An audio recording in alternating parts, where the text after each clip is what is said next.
I am from an African American family. You don't tell my black mama or my black aunt that, please don't bother her for a week. Hey beautiful people, how you are doing today? It's your girl Destiny here and welcome back to my channel. How you are doing? Hope you guys are doing great. So this is the part 4, if I'm not mistaken, of this video. Hi guys, if you haven't catch it up, I'm going to link it all up down in the description box so you catch up with the original video, the part 1, 2 and 3, and this is the part 4 of the sister who is telling the story of some of the things that a pathological liar lie about, and how the dynamic worked, how they got together, how she was pregnant, had a miscarriage, and how this man, her ex-husband, was going on an elaborate lie on getting a house, how she found out he was lying about the house and everything. Anyway guys, if you haven't seen those videos, go check it out. It will help you get context. So go check out the original video, part 1, part 2, part 3, so it helps you to get this part 4. So let's go check out part 4 and hear more of the story, because I'm really intrigued. I haven't seen this video at all. I'm watching it. It's a live reaction with you guys. I'm hearing everything the same way you're hearing everything for the first time.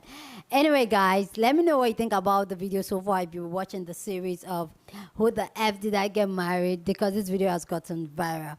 Anyway guys, let me hear your thought down in the comment section, but let's go check out the part 4, then we'll come back and talk more.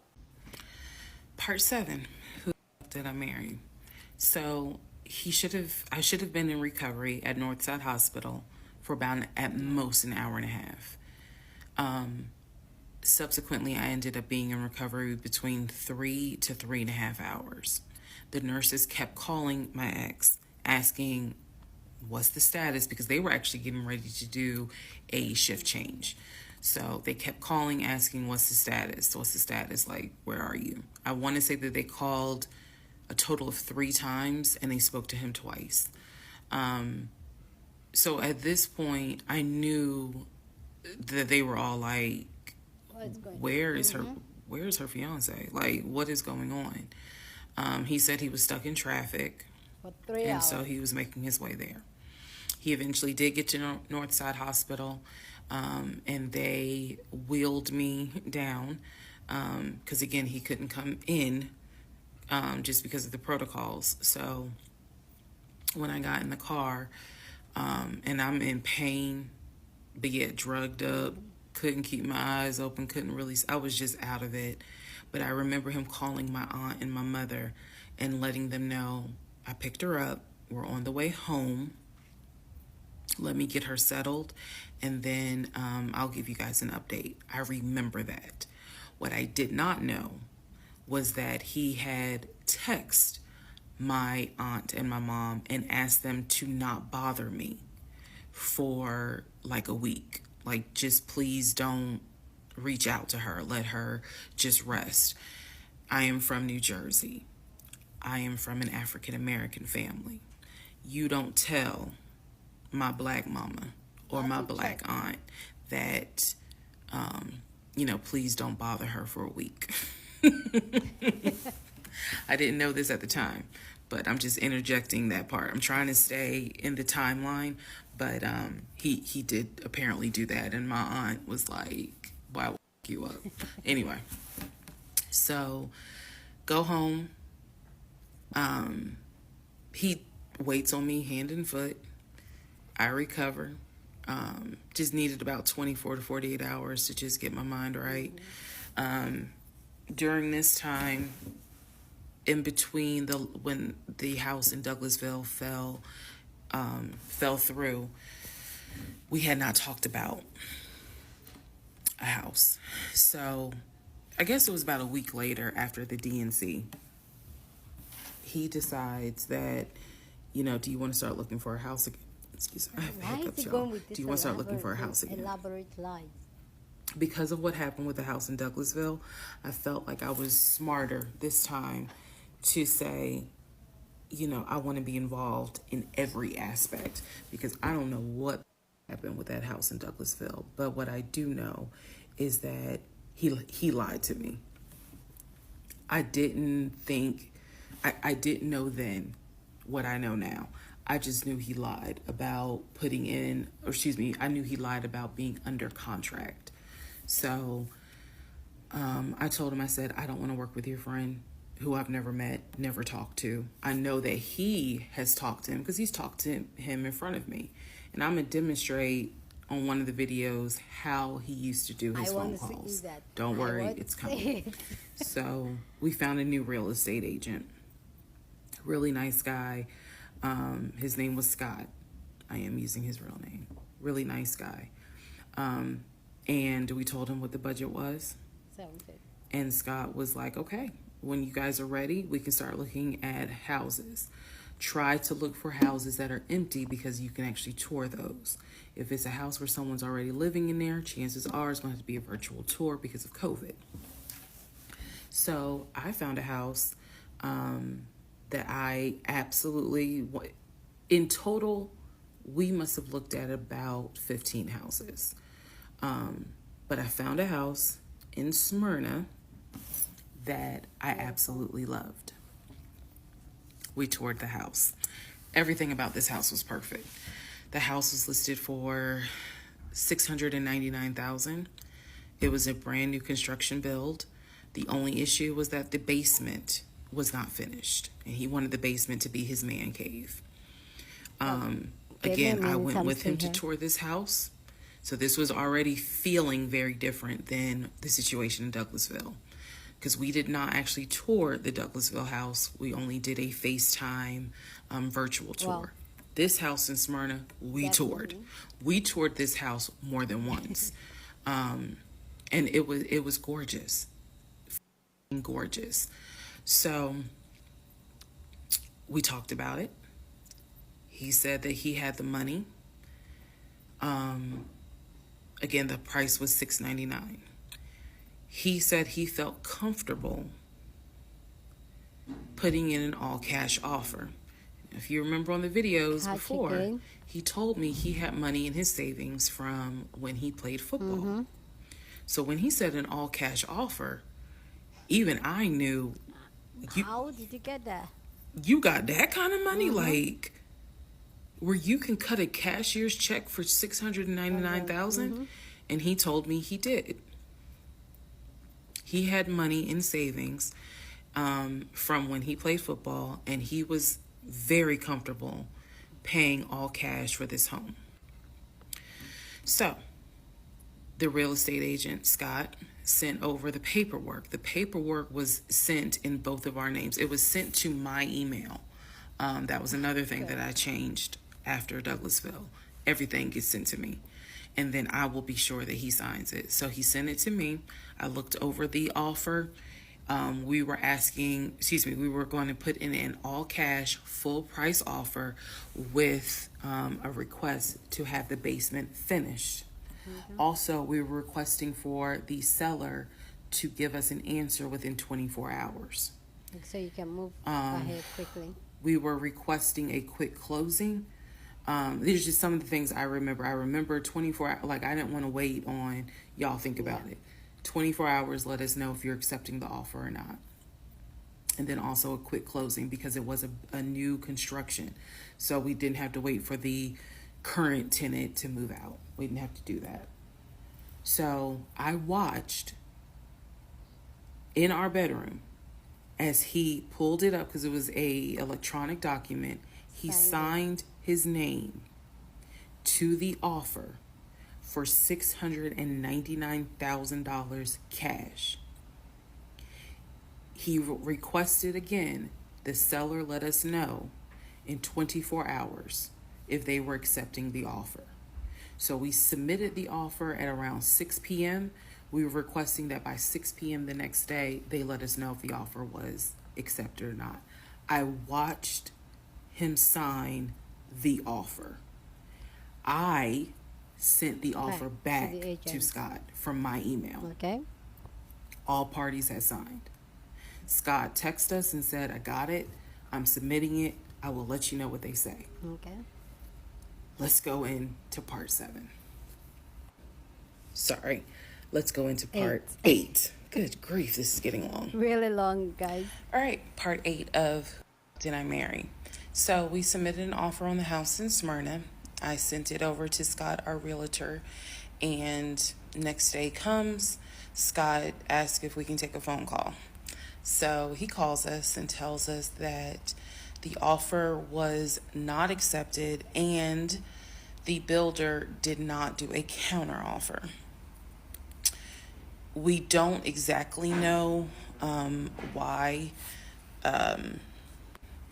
We don't exactly know why he didn't accept it, but the bottom line is that we figured out later on that he didn't want to finish the basement. So the offer was not accepted. So The house fell through. okay. I was okay with that because, handsome. again, I knew he had put in an offer. So we continued looking at other houses. We found another house in Smyrna that he really liked. I thought that it was way too big for just the two of us. And so the price of this home was much higher than the $750,000 that Chase had approved for the mortgage. So what he explained to me was that he was willing to do the $750,000 mortgage, and he was also willing to put a significant amount of the money in savings on the house, which meant that he was now comfortable going from $750,000 up to about Why though? $900,000. Again, his whole explanation was, I have the money where I can put down a substantial down payment, bring down the price of the home, and then basically mortgage the rest of it. So that was now the plan. I was not comfortable with a home over $900,000. That's a lot. But again, keep in mind, I saw the Chase paperwork. So I was like, I just feel more comfortable sticking at the $750,000 mark. That's what you were approved for. Let's go with that. By this point, this is now fall of 2020. We had been talking about marriage. I had my ring. He had made VP at the company. And again, he was calling me every day from work. I need to kind of explain how the company was ran, because when you think VP, you would think he would be in an office. Yeah. It was a condiment company, so they actually were producing the condiments, and I'm not saying the name of the company on purpose, but they were producing the condiments in this particular plant location. So a lot of times he would simply tell me that he walked the floor, checking in with his subordinates, basically. Now, how did he go to work? For the most part, at this point, he left before I woke up. However, pretty much he wore dress pants, kind of like a dark navy blue cargo pant, and he had a polo shirt with the company logo on it. What I saw a lot of times is that he would not wear the polo shirt to work. He would wear like a company t-shirt. He would wear rubber sole shoes and the navy blue cargo pants. Okay. I didn't think it was a uniform, but it reminded me of what someone would wear when I worked at Amazon, if you're going to be doing manual labor. He didn't go to work sloppy looking at all, but it definitely was not suit and tie. Mm-hmm. Nowhere near suit and tie. Saw it. It is fair to note that outside of work, he was a man who he loved to dress. He loved to wear the latest Jordans. He loved to collect watches. He collected a lot of Invicta watches. He loved to collect hats. He wore hats, baseball caps everywhere because he didn't like the shape of his head. So in terms of how he dressed casually, the man, he could dress. In terms of how he dressed for work, yeah, he didn't dress like a VP. But his excuse was, I'm constantly walking the production floor, and I can't be in a suit and tie walking the production floor where they're creating the condiments that we're selling. So by this point, again, this is fall. We're still looking at houses. We're still touring houses as much as we can because it is COVID. We had found another house that we really liked and a house that I really truly wanted to put an offer in on. This was now going to be the second house that we put an offer on. He put in the asking price, I believe, was about 700,000. He put in under asking an offer for about 650,000. I'm guessing, but I'll try to find the house and put it on the story. The reason that house fell through, we found out that the home was sitting on a septic tank. We found out that the septic tank had an issue, and it would have taken about $15,000 to $20,000 to fix the septic tank. The sellers were not willing to fix the septic tank. Personally, I didn't really care for the house that much. I'm the one who was like, I don't really want it. So even though we put an offer in, we had 24 hours where we could pull our offer back. And so we did. Once we found out, I believe it was in the disclosure. And if you're a realtor, please feel free to tell me if I'm using the wrong terminology. But I believe it was in the disclosure that they told us the septic tank needs to be replaced. That's when I was like, nah, I don't want that house. So we pulled out. The house fell through. And so I was fine with it because, again, I was heavily involved. I saw him sign the offer. I knew every step of what was going on.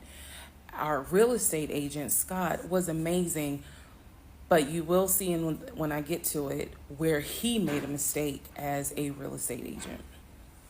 So house number 2 fell through. We then moved on, saw a few more houses, and then we get to house number 3. I'm going to pause talking about the houses because now I need to introduce what happened with the cars. Okay. Stay tuned. Okay, sir. Okay, so I just want to clear up some things that I realized is kind of creating some confusion. So just allow this video to serve as a stop sign. Let's clarify. Okay. First of all, the story, background. He was born in Philly, raised in Philly, and moved to Augusta. Story is that he moved to Augusta for high school. After high school, he went to college at San Diego State. Enjoyed San Diego State, stayed in San Diego for quite a while. Got married out in California, had a house in California, played arena football out in California, but his family was back here in Augusta, Georgia. He still had a lot of family up in Philly, but for the most part, he had a sister in Augusta. He had a sister in Douglasville. He had a brother in Baltimore. He had another brother in Philly, and he had a brother in Nashville. So I just want to clarify that in terms of not the demographics, but the geography. Born in Philly, came to Augusta for high school, went to San Diego State for college, played football, stayed at San Diego, got married out there, but still had quite a bit of family here in here in Georgia. He also had a sister, I think I said, who lived in Douglasville. I have physically met his aunt who lived in Augusta. I've met his brother who lives in Augusta. I have spoken on FaceTime with a brother who lives in Baltimore. And then I will demonstrate how he used to talk to the brother that lives in Philly. That's coming up. You haven't missed that. In terms of the proposal, you did not miss the story of the proposal. I simply didn't want to share it because it was embarrassing. Basically, he gave me 3 ring options. We went to a jeweler at the Mall of Georgia.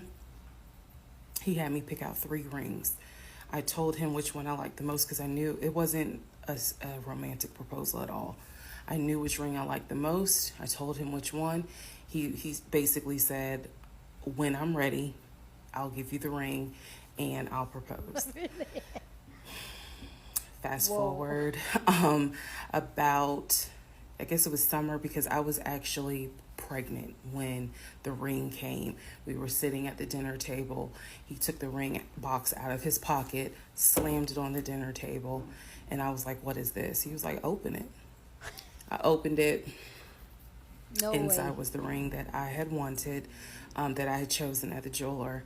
And he was like, "All right, so this means that you're going to be my wife." What? I was pregnant. So, again, when I asked y'all to give me grace, it's because there are certain things that's just like, girl, what was you Thinking. thinking? Exactly. Trust me. What were you thinking? There's no excuse. What was the reason? So there was never a, will you marry me?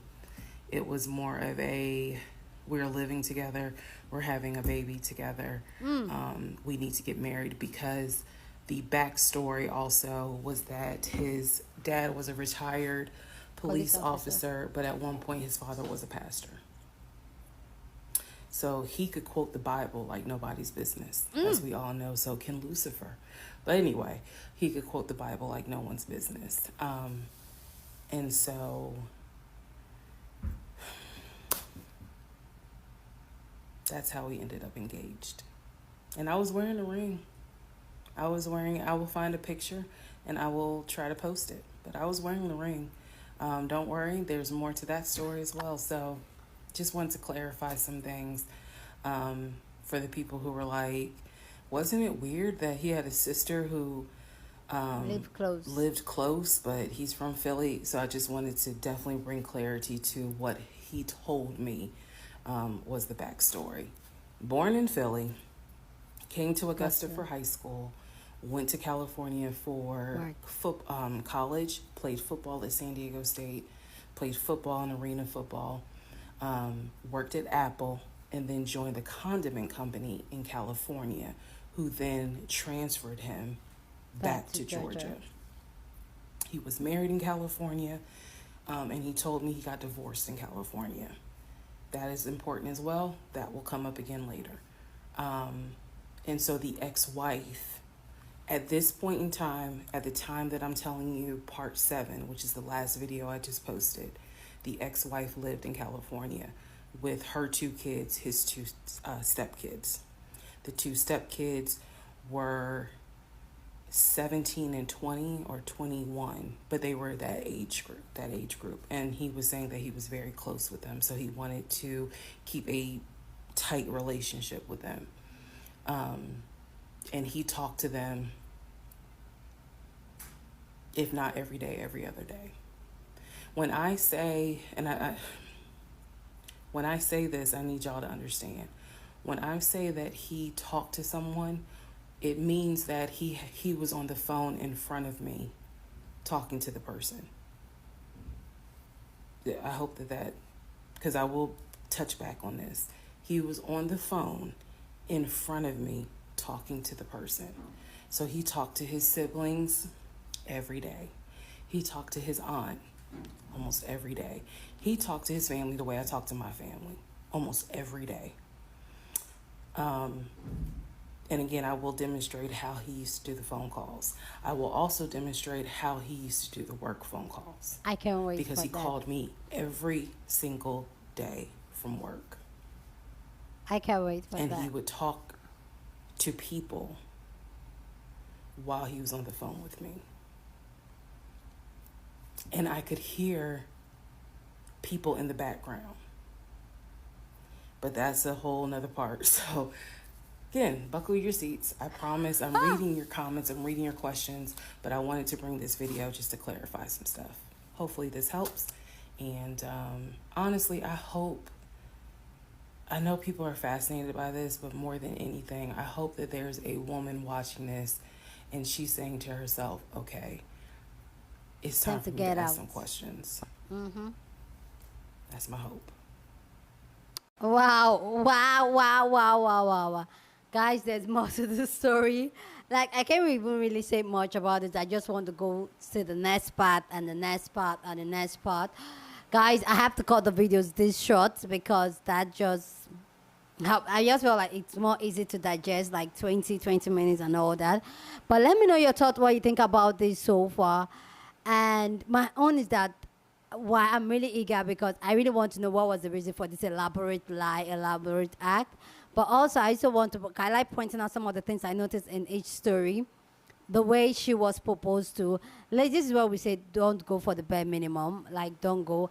And this is something that happened a lot in my culture, in my society, that most men will propose to their girlfriend like this, and yeah, they don't say anything wrong with it, because marriage is more like, oh, they are doing you as a woman a favor, and most women are very grateful and appreciative just by getting a ring, even an engagement ring. In fact, in my society and culture, some of them will not even give you a ring. They will not even ask if you will be my wife. They will just look at you and tell you, we'll go and see your father so that we can pay your bride price. Just like that. So anyway, ladies, like, put a value into yourself. And I know this lady, it's hard for her to share a story like this, but I hope that this story is helping other women to identify such red flag, put themselves in a more in a pedestal, and don't accept the bare minimum. Anyway, guys, that's about it for this part. So we're going to see the next, but I think that's part 5.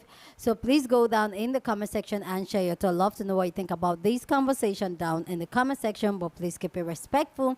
Share this video with somebody that you want to be part of the conversation, because that's what we do here. We have banging conversation. So go ahead and share this video.